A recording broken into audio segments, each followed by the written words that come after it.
30 very highly credentialed earth scientists, geologists, people who study isotopes, people who study the ocean, very highly qualified people. Nobody's in any doubt about their credentials.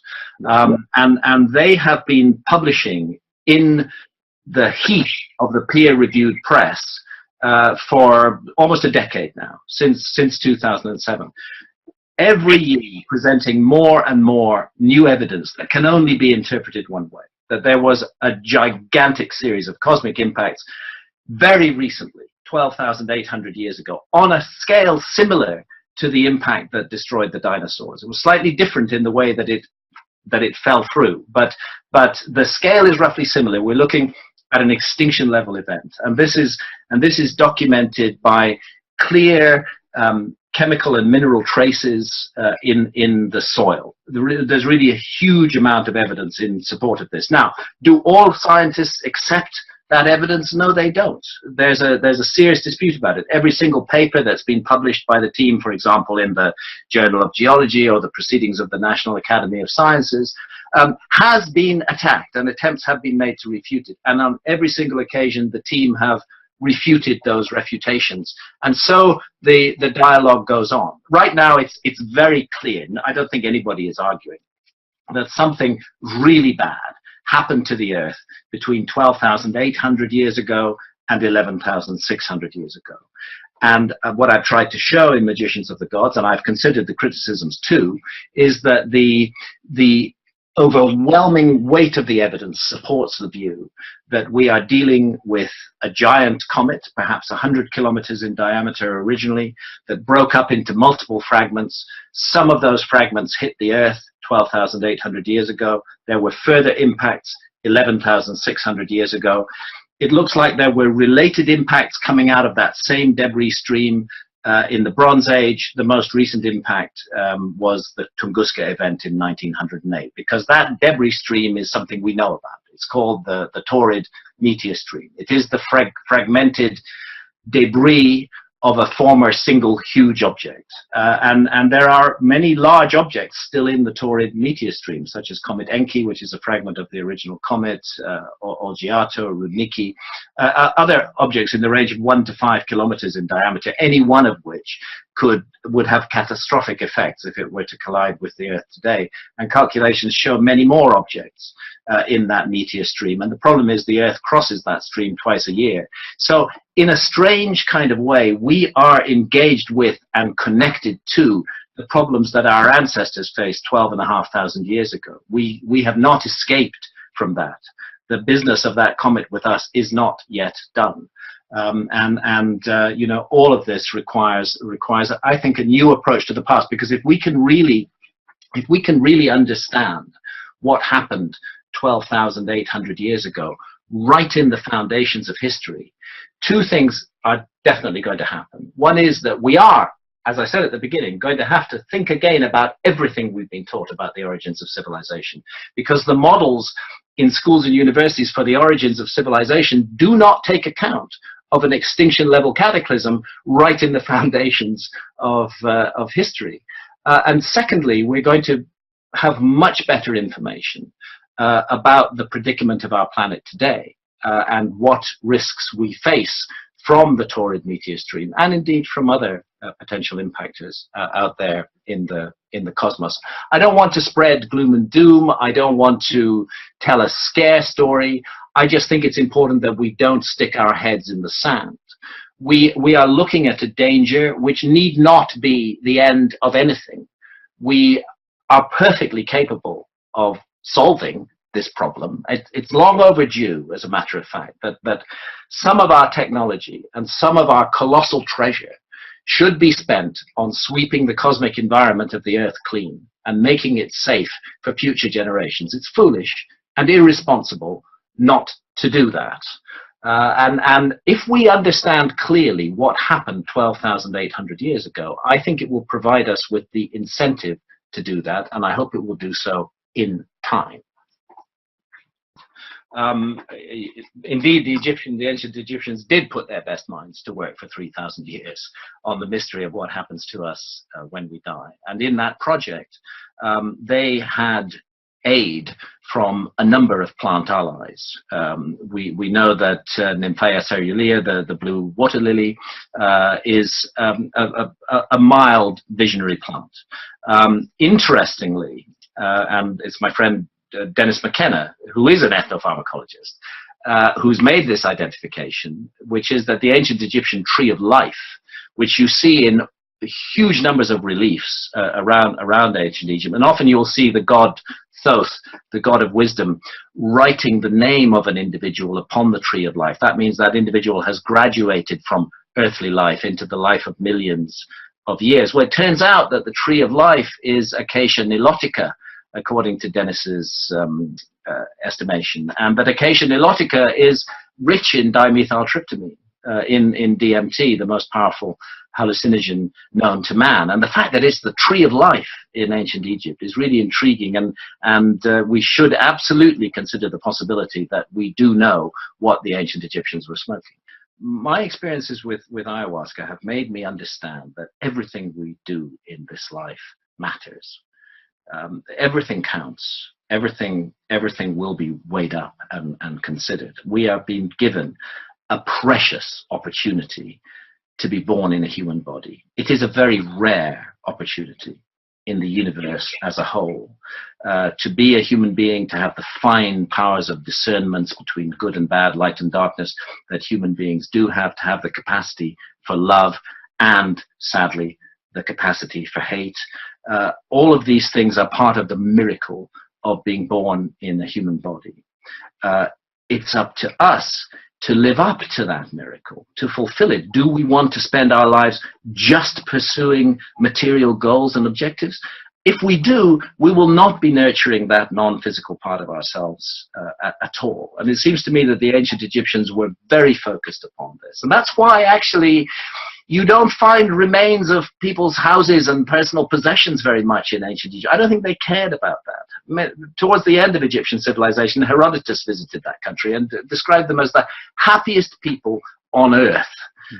They'd been happy for 3,000 years, you know, and their happiness came primarily not from focusing on the material realm, but for living life in a way that nurtures spirit. Ultimately, what we're all here to do is to give love, to act with love towards one another. That is the fundamental truth that emerges from ancient Egyptian civilization and from all the civilizations. And the further that we move away from love, and the more deeply we get drawn down into materialism, the less chance we have of fulfilling our mission here.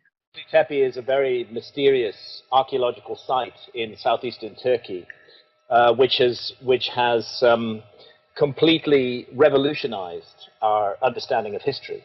And that site was not discovered when I wrote Fingerprints of the Gods.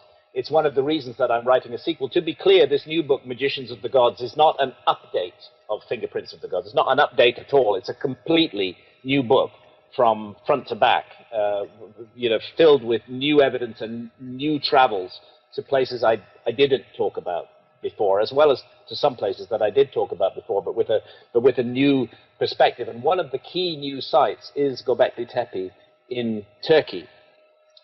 What happened was that in 1996, a German archaeologist called Professor Klaus Schmidt from the German Archaeological Institute came across a site that 20 years earlier had been surveyed and dismissed by a couple of other archaeologists. They dismissed it because there were very fine bits of carved stone sticking out of the ground, and the work was so good that they concluded, they were looking for Stone Age stuff, and they concluded this was Byzantine. It was from the Middle Ages. It wasn't of interest to them. They passed it by. But Klaus Schmidt had had some experiences on sites in Turkey which led him to think again about that, and he went back and took another look at that site and began to excavate it. And what he discovered was a gigantic megalithic complex. It's on the scale of Stonehenge multiplied by 50. It's just a gigantic place. So far, 80 or 90% of it is still under the ground. We know it's there because of ground-penetrating radar. But what they've excavated so far are these circles of gigantic megalithic pillars, with pillars weighing, 20 tons and standing 25 feet tall, with precise astronomical alignments and very, very beautifully put together. Now, here's the thing. The dating of that site is absolutely definite. It's very difficult to date stone monuments, actually. Carbon dating won't do it. Carbon dating only dates organic materials. So when an archaeologist tells you that we've carbon dated a site, what they mean is that they found a bit of bone or a bit of charcoal which is associated with the stone object, and they've deduced that the stone object is of the same age as that piece of organic material, and that may not be the case. What's special about Göbekli Tepe is that whoever made it, whoever mysterious people made it, 10,000 years ago, they deliberately buried it. They covered it in what appears to be a pot-bellied hill. That's what Göbekli Tepe means in the Turkish language. And for 10,000 years, it remained absolutely untouched by the hand of man, sealed away like a time capsule. That's not true of any other megalithic site. You can go to the megalithic temples in Malta, for example, which are thought to be 5,000 or 6,000 years old, and they've been trapped over by every human culture for thousands and thousands of years. And the dating is actually, in my opinion, very insecure on those sites. We may be being misled by, to give falsely young dates by the introduction of later organic materials to those sites. That didn't happen at Göbekli Tepe. And it allows us to say for sure that this site is in the range of 12,000 years old. It may be significantly older than that. Let's see what else comes out of the ground. But what they've got now, we can be absolutely certain, is 11,600 years old. Now, this is, for those who haven't studied archaeology and history, you might think, well, so what? Well, here's what. Stonehenge, famous megalithic site, is less than 5,000 years old. It's 4,500 years old, according to the mainstream chronology.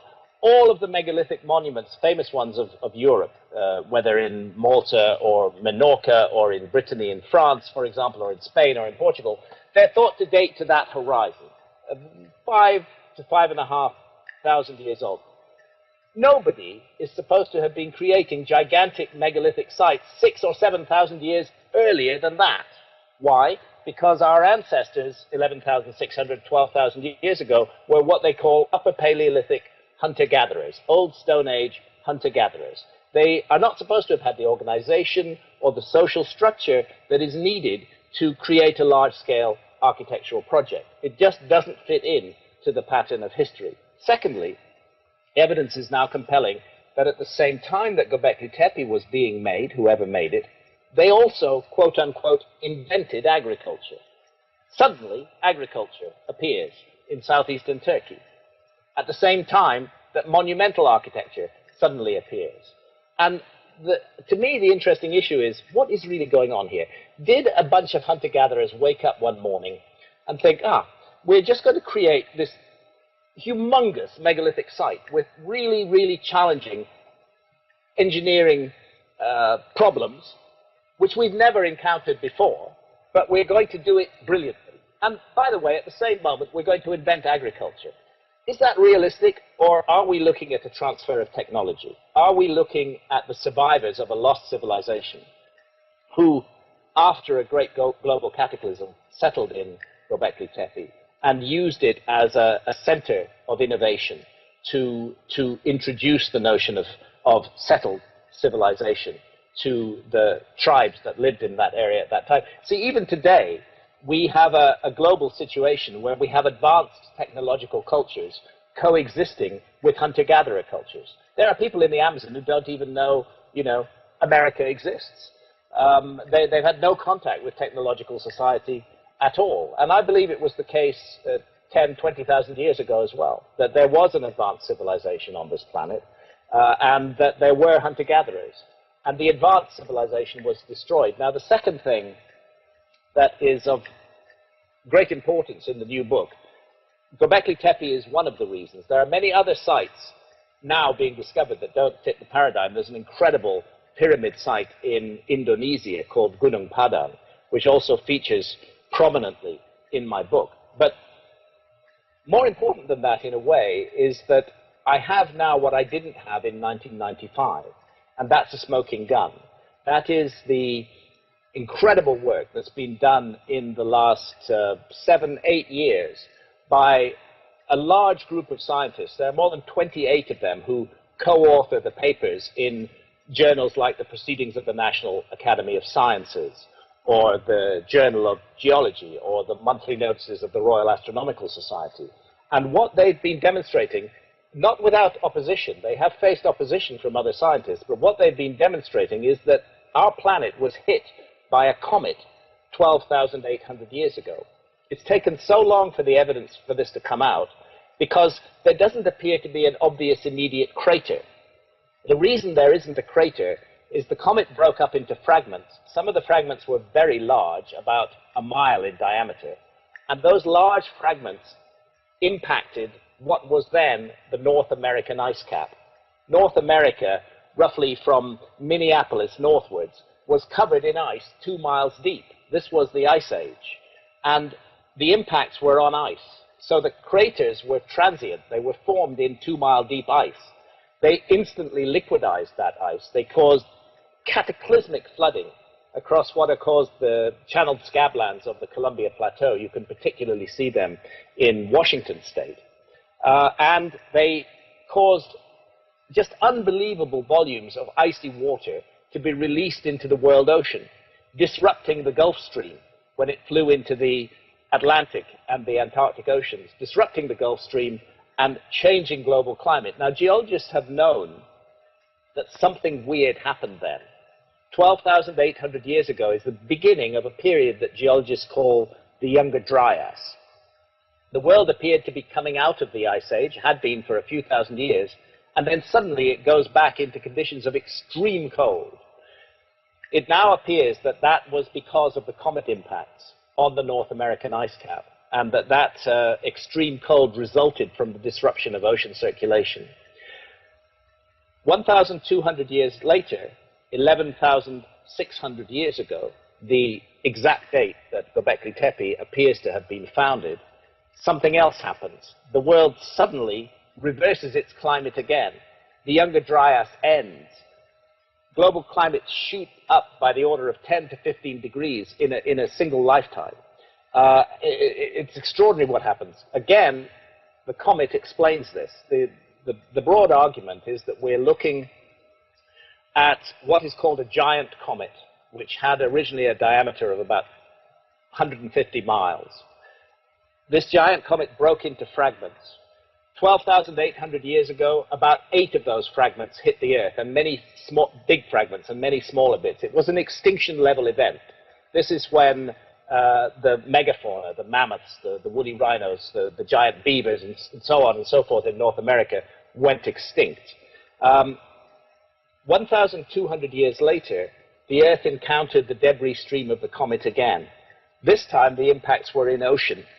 They caused a huge cloud of water vapor to be thrown up into the upper atmosphere and created a dramatic global warming, which resulted in the further climate change that took place at that point. And so we have a period of 1,200 years between 12,800 years ago and 11,600 years ago when a previously undetected extinction-level event on the scale of the event that made the dinosaurs extinct happened. Now, previously, scientists used to think extinction-level events, encounters with asteroids and comets on a large size, are very rare. Of course, we encounter meteors all the time, but they're just harmless little firework displays. The big ones, they used to think they happened like every 100 million years. So archaeologists have not been inclined to take them into account in the story of human history. The discovery of this comet impact totally changes all of that.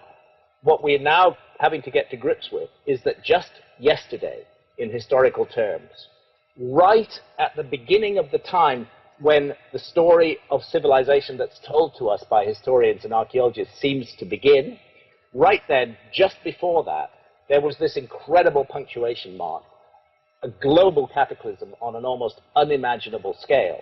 And suddenly, all the myths and traditions of a lost civilization, of a golden age, of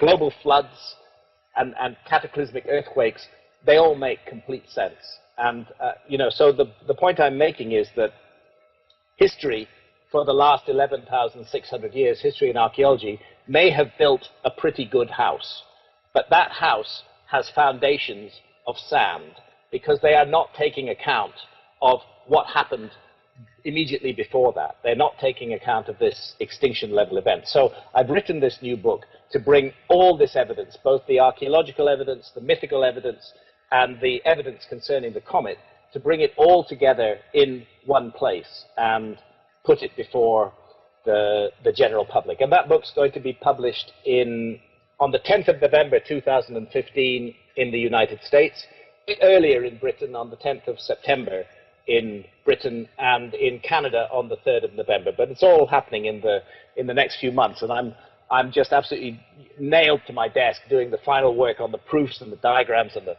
photographs and so on that are going to go in the book. But it's exciting for me to revisit this subject and to do so with completely new evidence, because I took a lot of flack when I published Fingerprints of the Gods in 1995. I can't begin to tell you the insults that were thrown my way by archaeologists and historians and their friends in the media all around the world, who were absolutely convinced that their reference frame of history was right and that there could be no lost civilization.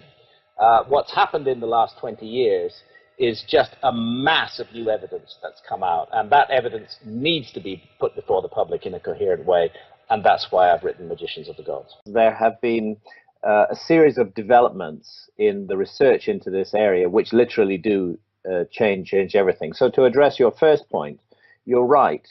In Fingerprints of the Gods, which was published in 1995, 20 years ago, what I proposed was that there had been a gigantic global cataclysm between 13,000 and 12,000 years ago. I was very specific about that window, between 13,000 and 12,000 years ago, and that it had caused the obliteration of an advanced civilization that is only now remembered in myths and traditions, and which historians and archaeologists do not believe ever existed. When I looked into this issue of a global cataclysm, it was evident from many different lines of inquiry that something really bad had happened on the Earth between 13,000 and 12,000 years ago. But when I wrote Fingerprints of the Gods, I couldn't be certain what that really bad thing was. And I looked into a number of possibilities relating to pole shift, and most closely into a mechanism called Earth crust displacement, which was initially put forward by a historian of science named Charles Hapgood many, many years ago, and then was picked up and refined by Rand and Rose Flemath in Canada in their book When the Sky Fell. And this is a very interesting proposition, really, the suggestion that the whole outer crust of the Earth can slip in one piece around the mantle or the core of the Earth. It certainly would explain all the cataclysmic effects that were seen. Now, I'm actually still very interested in the Earth crust displacement theory. But what has happened in the last 20 years is that we now have absolutely incontrovertible scientific evidence for what that cataclysm was between 13,000 and 12,000 years ago. And in the new book, I haven't gone into the far reaches of the Earth crust displacement theory. I'm concentrating on the new scientific evidence, and that concerns a comet impact with the Earth. Interestingly, I don't go into this in the book, but I do have an article up on my website about it, actually put there in 2006 by a researcher called Flavio Barbiero, which suggests that the two mechanisms may not be incompatible, that a large object striking the Earth at an oblique angle might cause sufficient stress to the crust to set the crust in motion.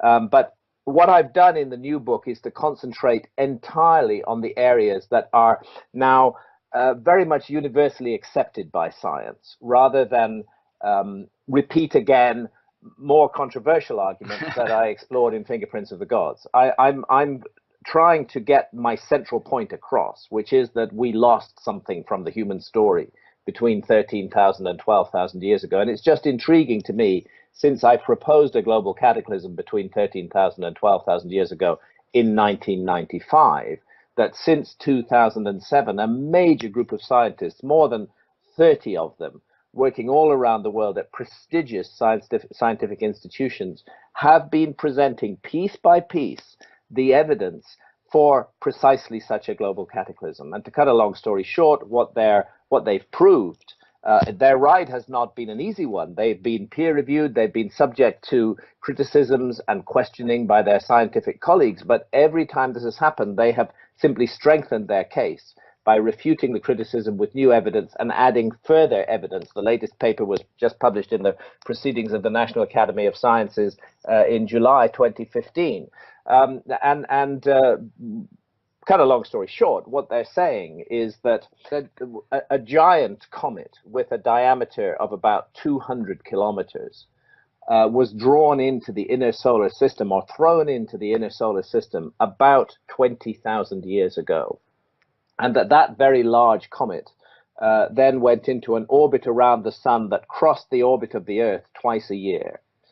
Initially, there was no problem. But like other comets that we know about, for example, Shoemaker-Levy 9 that hit Jupiter in 1994, which broke up into multiple fragments before impacting on the planet Jupiter, the evidence is that this giant comet also broke up into multiple fragments affected by the gravity of the Earth. And then, 12,800 years ago, at least eight of those fragments, some of which were as much as a mile in diameter, at least eight of those fragments hit the Earth, with the epicenter of the impacts being on what was then the North American ice cap, with cataclysmic effects, because when objects a mile wide, coming in at 70,000 miles an hour, hit ice that is 2 miles deep. Remember, this is the Ice Age. The northern half of North America was covered with ice 2 miles deep. When that happens, a huge amount of kinetic energy and heat is unleashed. And basically, you have dramatic, cataclysmic melting of enormous areas of the North American ice cap, which flood the land immediately south of them. And part of the book is an investigation of the flood features on that landscape across the edge of the former ice cap. And also pour freezing water into the oceans, which disrupt the Gulf Stream, radically affect global circulation, and cause a plunge in temperatures. And that's what you witnessed 12,800 years ago, a plunge in temperatures accompanied by massive wide-scale flooding and extinction of animals. We now know the reason for this. It was a comet impact, fragments of a giant comet. I have to move quickly through this, but the evidence suggests that some 1,200 years later, 11,600 years ago, the Earth had further encounters with the fragments of this comet. So we are looking at a sustained episode of cataclysm, an extinction-level event that unfolded between 12,800 and 11,600 years ago. And interestingly, 11,600 years ago is the date that Plato gives us for the submergence of the lost civilization of Atlantis. He said that happened 9,000 years before the time of Solon, and the Greek lawmaker Solon lived in 600 BC. So Plato was saying 9,600 BC, which is 11,600 years ago, which is a date that coincides exactly with the scientific evidence, because just as the 12,800 years ago event was accompanied by massive global flooding and destabilization, so also was the 11,600 years ago event. And we've had further encounters with fragments of this comet since then, certainly in the Bronze Age, and the possibility remains that we may have to deal with further encounters with bits of it in the future. So this is the scientific evidence. A lot of this evidence has not been put before the general public before. It's been confined to the rarefied atmosphere of prestigious scientific journals. And one of the things I've tried to do in Magicians of the Gods is to compress and summarize that information, footnote all of the references if people want to follow it up, so that it's understood we have a powerful scientific case here, and that scientific case changes everything, because historians and archaeologists have constructed their model of the origins of civilization without taking into account a massive extinction level event that occurred just in the backyard of what we think of as history. It's not their fault. This information is new. It's only been out there since 2007, but historians and archaeologists need now to scramble to take this evidence into account. And that's what I've done in Magicians of the Gods. I've taken the evidence into account, and I've considered its implications for our ideas of the origins of civilization. And the answer is it massively reinforces the case for a lost civilization, especially when combined with the evidence from newly discovered archaeological sites like Göbekli Tepe in Turkey, which is, as you said in the introduction, 11,600 years old. It fits in exactly with that second cataclysm. It's very sophisticated, it's advanced, a megalithic site, much, much larger than Stonehenge, with precise astronomical alignments. It looks to me like the work of the survivors of a lost civilization who went and settled amongst hunter-gatherers and tried to transfer their technology to them, because agriculture starts in the same area of Turkey at the same moment that the megalithic site of Göbekli Tepe is first created and then deliberately buried, not to be found for more than 10,000 years, reopened only in the late 1990s.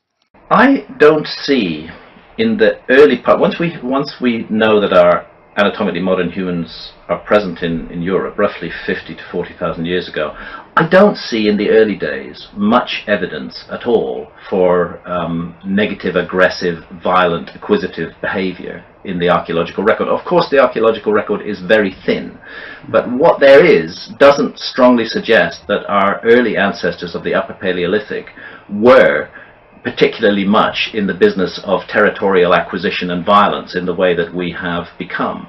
Rather, that this was something that descended upon us over a certain period of time. And that's why the fundamental dilemma in Entangled is what actually happened to the Neanderthals. Because this is actually a mystery of prehistory. We don't know what happened to the Neanderthals. We do know that they ceased to exist as a species, and roughly when that happened, although there's some debate as that could be as recently as 24,000 years ago, could be a bit earlier than that. It's just not clear what happened to them. A lot of speculation suggests that our ancestors wiped them out. That they reached a point, having coexisted with them for 20,000 years, that something changed and they turned on the Neanderthals and destroyed them. And that possibility is envisaged in Entangled, but it's left open. It's not certain, and it turns out that this is precisely what the human protagonist, the young woman Rhea, 24,000 years in the story, it turns out precisely that's what her mission to do is, to stop that happening.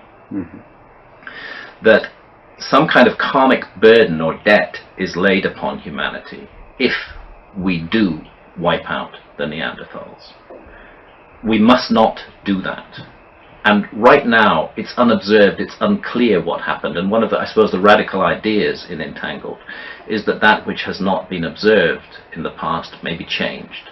That it's fluid, that it's not certain what it was. And so we find ourselves set in this period of 24,000 years ago when a demonic army of furious and violent humans is actively seeking to destroy the Neanderthals, and they're led by a demon in human form who gains his psychic charge from destroying goodness. That's why he wants to wipe out the Neanderthals, and they're misled in the direction of doing this. That is happening, and that's precisely when Rhea is injected into the story, and her mission is to stop that happening. So ultimately we will learn, and I'm giving away later aspects of the story because there's a second volume of Entangled to come, that the annihilation of the Neanderthals by anatomically modern humans is stopped, and that they die out for a completely other reason, which does not incur a karmic burden on the human race. What I did feel as we look at the archaeological record, as we come down through the thousands of years, is that something does change in human behavior. That we start out in the Upper Paleolithic 50,000 years ago or so with no evidence of violence, but by the time you get into the Neolithic, we're a pretty horrific lot. And something has entered the human psyche that didn't seem to have been there before, and that's where I think it's interesting to speculate about the possibility of dark and negative influences at the spiritual level, and positive and benign influences. And the human dilemma always is the dilemma to choose between the two. A friend of mine calls this world, this realm that we live in, a university of duality. And I think that's a rather interesting idea, because a lot of people object to the idea of duality and would like everything just to be one and all beautiful, it's all goodness, and whatever duality there is something that we're just projecting. But I'm not sure how much we would have to learn from a world like that. I think duality is actually a very useful teaching tool, and that without it, it's very difficult to make choices that define us. It is not all there is. But in this particular experience, in the experience of being a human in a human body, in this physical realm, duality has very important lessons to teach us. And were it to be taken away, what choices would we have to make?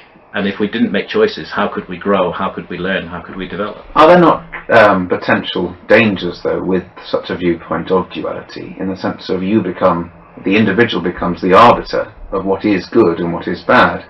Now, again, has history not shown numerous people working in a direction that they perceive to be good, that may be deemed by history to have been bad? Sure, good point. And furthermore, is there something which is perhaps slightly going against a number of mystical traditions, both Christian mysticism and what might be called agnostic mysticism, as well as more Eastern forms of spiritual thinking, of unity, that the good and the bad are always together, the black and the white are always together, night and day. There's this harmony of polarity, as opposed to a battle of polarity. Well, those are very interesting points. In ancient Egypt, the polarity, the duality, was represented by Horus and Set. So Horus, the forces of light, the sun, goodness, virtue; Set, chaos, disaster, misery, evil. And it's very interesting. I mean, really, if you want to inquire into spiritual matters, you can just go to the ancient Egyptians. They have a lot to teach us on that. And it's very interesting at Dendera that there's a single figure with two heads, and those two heads are the heads of Horus and Set. And I think they're telling us something there. So yes, I mean, I don't disagree that there is an overarching oneness, but I still feel very strongly that remove the need to choose between different courses of action, and you remove a fundamental teaching tool. I mean, nobody knows what we're doing here on this earth, in this physical realm. There really is no. Science cannot claim to have the answer to that. Science may say, materialist, Western reductionist science tends to say that this is all just an accident, that there is absolutely no purpose to it whatsoever, that it's just random processes working through that led to the evolution of life, that there is no such thing as the spirit, that when we die we're dead, there is no conscious survival of death in any form. This is not me saying this. This is, I'm trying to summarize the model of reductionist Western science, and that in a word, there is no purpose to it, no transcendent purpose whatsoever. It's just purely accidental. And science may be right about that, but it equally well could be completely wrong about that.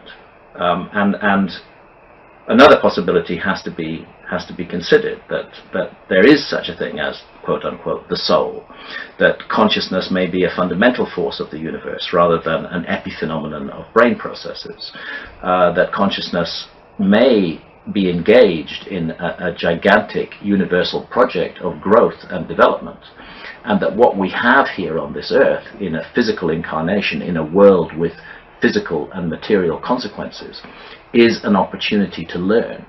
and to learn by the choices we make, and to be defined by the choices we make, and perhaps even to have the opportunity to come back and learn lessons again and again and again. After all, many wise ancient cultures say that. They say that we do reincarnate, we do come back again and again, and that there's a project going on, there's a reason for that. And if that were the case, then I can see a tremendous value to duality and to the need to make these choices. And yes, it's true that what may be evil for one culture may be regarded as good by another culture. And the same action, for example, killing another person, might in one circumstance be regarded as incredibly evil and wicked, and might in another circumstance be regarded as actually a really good thing to do. I think most people wouldn't dispute that it would probably have been a good thing to kill Hitler. But it would still have involved killing another human being. So we get into very complicated moral inquiries and choices here, which is difficult actually to resolve. But I think it can be reduced to a fairly simple level. Does the action that I am about to take transgress on the sovereignty of others? Does the action that I am about to take add even one iota to the misery in the world? Or does it reduce it? And I think if we ask ourselves those questions, then what is good and what is evil become a little clearer to define. So in the Hitler case, you could say, that if someone had actually put a bullet through his head in 1937, they would indeed have killed a fellow human being, but they would have prevented on the sovereignty of millions of human beings as a result of that. And that might in some way mitigate the nature of the action. Of course, it's very easy to say that with hindsight. Yeah. We couldn't absolutely tell where Hitler was going to go in 1937, although it was pretty clear by then where he was going to go. So yeah, very fine distinctions to be made, very difficult distinctions to be made. But I think if we all examine our hearts, we do actually have some kind of compass on this, which we do know this isn't really the right thing to say. This isn't really the right thing to do. That voice is there, and I'm not sure that it's entirely culturally constrained. One of the things that I found very convincing in the research I've done over the years into the possibility of a forgotten episode in human history, of a lost pan-global civilization of some kind, is the appearance all around the world of fundamentally very similar spiritual and religious ideas, which often involve very similar iconography and very similar architecture, pyramids, for example. And this idea relates to what I was talking about earlier in a way, in a sense that this earth, this world, this planet on which we live, is a garden of experience, a theatre of experience, in which humanity has the opportunity to learn and to grow and to develop. And that our fundamental mission here, we are here, as the Hermetic texts put it, in part to keep and tend the lower world. But our real business here is to do with the perfection of the spirit. We are here to learn lessons and to grow at the spiritual level. And that in order to do that, we need to detach from the material realm. The material realm is very convincing and very overwhelming, and we have to pay attention to it. I mean, if you don't pay attention to the laws of physics, you do actually suffer the consequences pretty rapidly. You'll be hit by a bus. You'll be hit by a bus. And the competition and ferocious nature of physical life in the world is also something that we have to pay attention to. It's there. And the need to earn a living and the need to put food in our bellies and a roof over our heads, these certainly are primary concerns for every human being. But it's a mistake to imagine that that's actually what we're here for. That's just the process that we need to deal with in order to be here. What we're here to do is to perfect the spirit. the ancient Egyptians had a very clear idea of this, that we were in a process in which we could. They saw it almost as a competition, in a way, curious kind of competition for immortality, and that how you lived your life and what you focused on played a key part in that, and it would be pointless to accumulate material wealth and great power in this realm if you did not pay attention to what this was doing to your spirit, and everything that you gained at the material level would actually count as a negative and a deficit in your spiritual growth. The ancient Egyptians understood that very well, and many ancient cultures have understood that, and that idea is spread, as indeed Christianity, has as well, and in fact the idea is also has a shamanistic element as well. The sense that we are dealing with different realms, spiritual and physical realms, and that we are connected through these realms.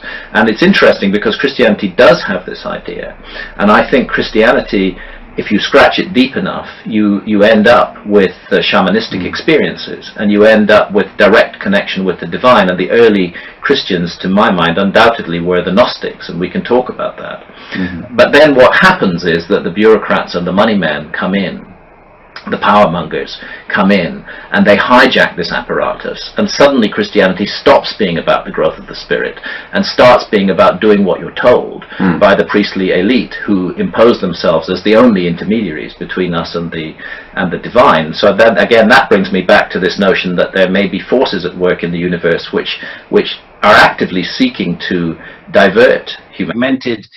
Debris of a former single huge object. And there are many large objects still in the Taurid meteor stream, such as Comet Enki, which is a fragment of the original comet, or Giotto, or Rudniki, other objects in the range of 1 to 5 kilometers in diameter, any one of which would have catastrophic effects if it were to collide with the Earth today. And calculations show many more objects in that meteor stream. And the problem is the Earth crosses that stream twice a year. So in a strange kind of way, we are engaged with and connected to the problems that our ancestors faced 12,500 years ago. We have not escaped from that.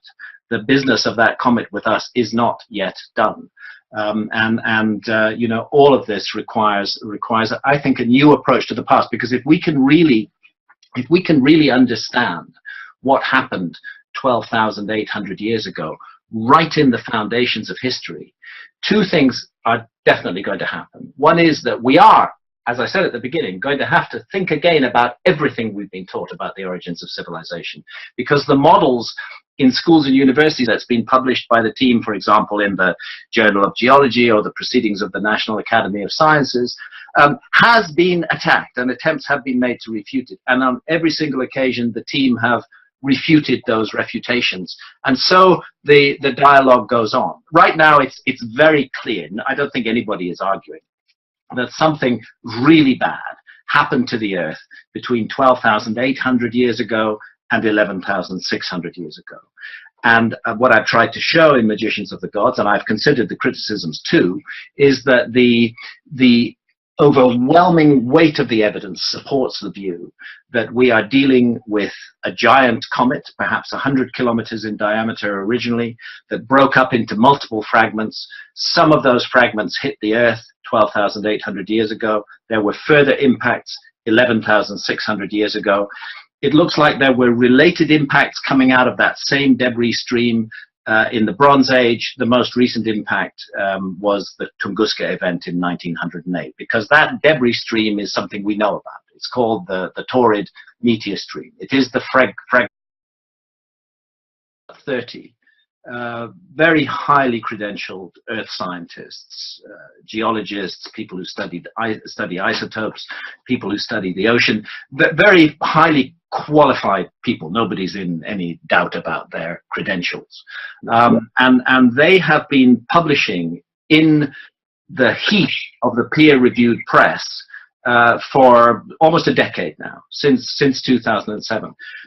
Every year presenting more and more new evidence that can only be interpreted one way, that there was a gigantic series of cosmic impacts very recently, 12,800 years ago, on a scale similar to the impact that destroyed the dinosaurs. It was slightly different in the way that it fell through, but the scale is roughly similar. We're looking at an extinction level event, and this is documented by clear chemical and mineral traces in the soil. There's really a huge amount of evidence in support of this. Now, do all scientists accept that evidence? No, they don't. There's a serious dispute about it. Every single paper, time. Indeed, the ancient Egyptians did put their best minds to work for 3,000 years on the mystery of what happens to us when we die. And in that project, they had aid from a number of plant allies. We know that Nymphaea cerulea, the blue water lily, is a mild visionary plant. Interestingly, and it's my friend Dennis McKenna, who is an ethnopharmacologist, who's made this identification, which is that the ancient Egyptian tree of life, which you see in huge numbers of reliefs around ancient Egypt, and often you'll see the god Thoth, the god of wisdom, writing the name of an individual upon the tree of life. That means that individual has graduated from earthly life into the life of millions of years. Well, it turns out that the tree of life is Acacia nilotica, according to Dennis's estimation, and that Acacia nilotica is rich in dimethyltryptamine, in DMT, the most powerful hallucinogen known to man. And the fact that it's the tree of life for the origins of civilization do not take account of an extinction level cataclysm right in the foundations of history. And secondly, we're going to have much better information about the predicament of our planet today, and what risks we face from the Taurid meteor stream, and indeed from other potential impactors out there in the cosmos. I don't want to spread gloom and doom. I don't want to tell a scare story. I just think it's important that we don't stick our heads in the sand. We are looking at a danger which need not be the end of anything. We are perfectly capable of solving this problem. It's long overdue, as a matter of fact, that some of our technology and some of our colossal treasure should be spent on sweeping the cosmic environment of the Earth clean and making it safe for future generations. It's foolish and irresponsible not to do that. And if we understand clearly what happened 12,800 years ago, I think it will provide us with the incentive to do that, and I hope it will do so in